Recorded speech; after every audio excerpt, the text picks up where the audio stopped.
Welcome back to Big Country Outdoors, my friends. So this is the next part. We are going to start putting up insulation. We're going to start on the roof because we don't have to cut around anything. It's just lay it in, done. No electrical on the ceiling. The electrical for the ceiling will be run along the walls and run out to it. It'd just be plug-ins for the shop lights. So no electrical boxes to cut around. Nothing really to do besides just take them and nip them off of the end and cut them down.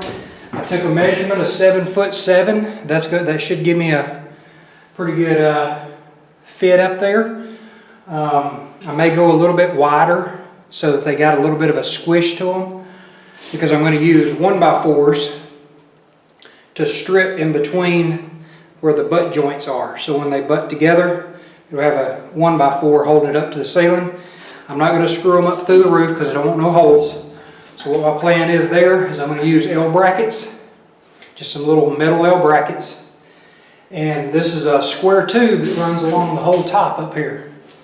The plan there is to just drill a hole, take that L bracket, screw it into it, lay the 1x4 on top of it up tight against it, run a screw up into it through the L bracket, only through the 1x4. Then I'll have no holes in the roof to have to deal with if it starts to, to rust out or anything like that. The ceiling looks good. There's no prep work for the ceiling as far as paint. I'll put a fresh coat of paint on the outside of the roof, and I'm going to make it white. Right now it's red, so that will cut down on some of that the sun beating down on the top. So without further ado, let's get started.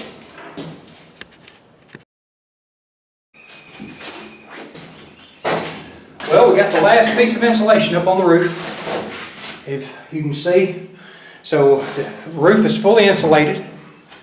1-inch foam, closed cell, thick. This is not the silver-sided that's like it's like styrofoam. This is like an actual thick, solid foam. If I had a piece of it, I'd show it to you, but it's thick and solid. So we got it all the way across the roof. It's a tight fit across. It's tongue and groove type, so it goes in and then locks, and then these boards just keep them locked, because that's what the runners are down through there. I took little L bracket clips, screwed them into the square tubing that's on the side to hold up the boards so that they wouldn't fall on the ends, and I didn't have to put any holes actually outside. The square tubing is totally sealed.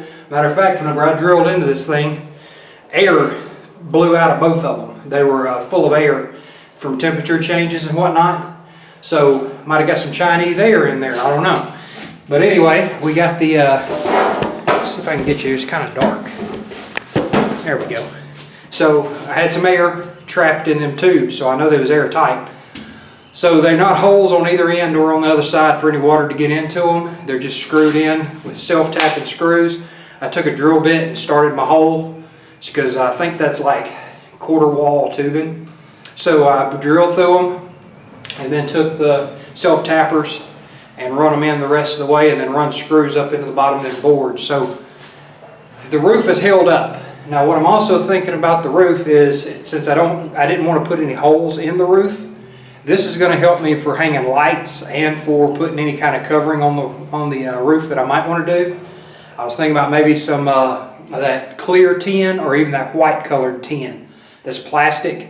I could take it and just run it down the top of this thing, and it just give me an extra barrier across the top to keep the heat from in here to reach the metal surface on the outside. And that may be what I do.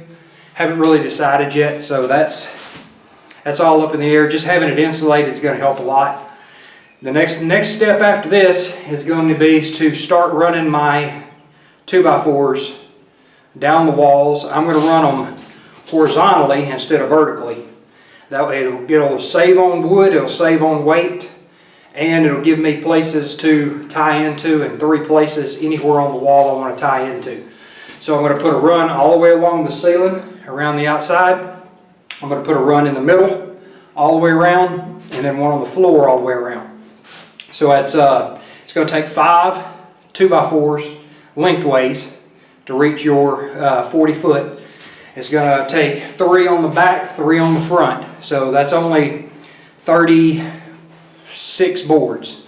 It's gonna take 36 versus going 16-inch centers down the side. It would take somewhere around 90 to 100. So we're actually gonna save some money that way, and we're using all treated because every one of the boards on the outside will be touching the metal. So the next part you might see will be me welding in clips, because I'm not gonna drill holes through the wall on this neither. I got some L brackets right here. They're 1.5 inches by 1.5 inches.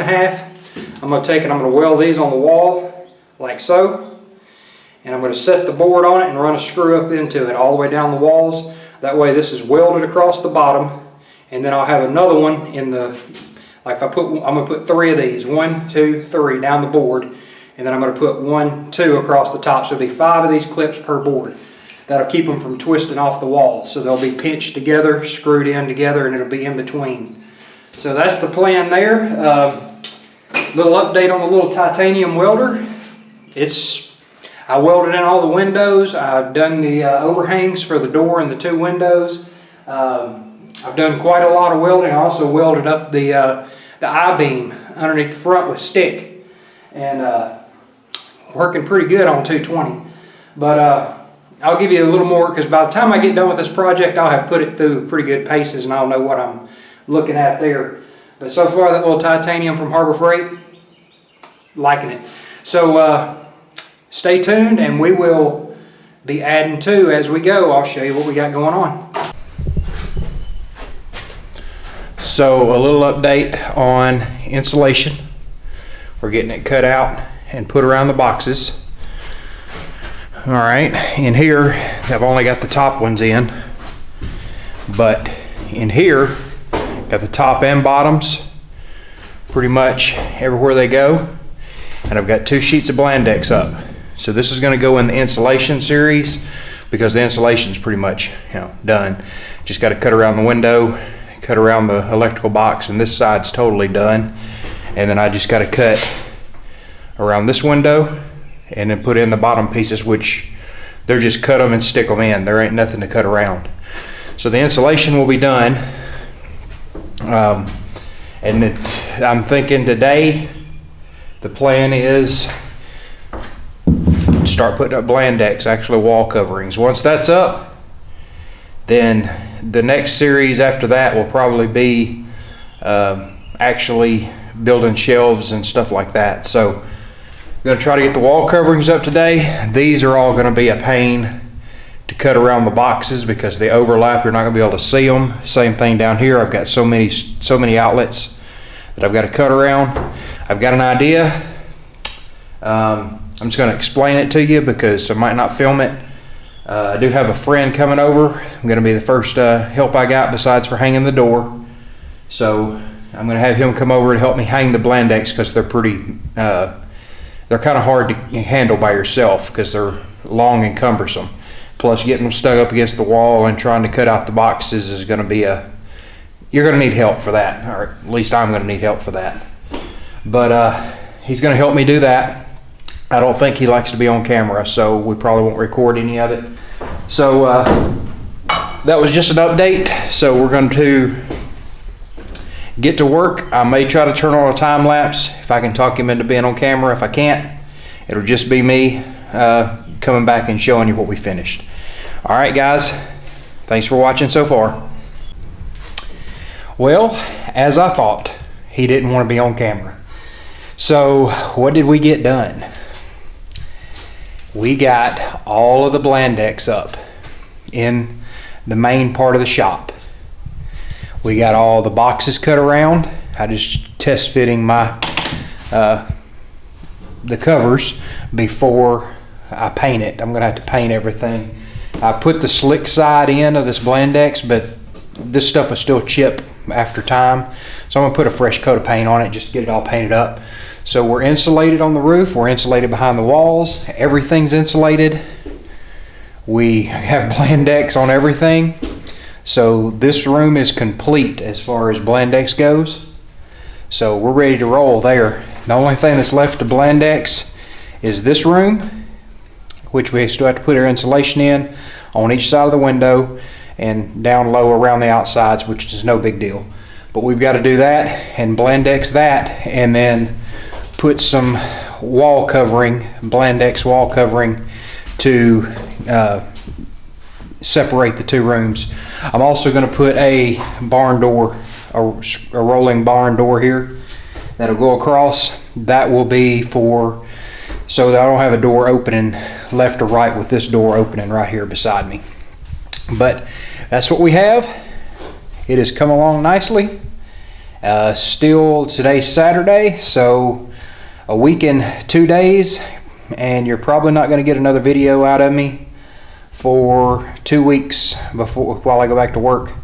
So this will be May as far as you see, and then whenever I get back, I'll probably finish out the blandex and we'll mess with that. So thanks for watching. Please like and subscribe. Check the link in the video. That'll tell you, or the description, that'll tell you what all we spent so far. All right, thank you.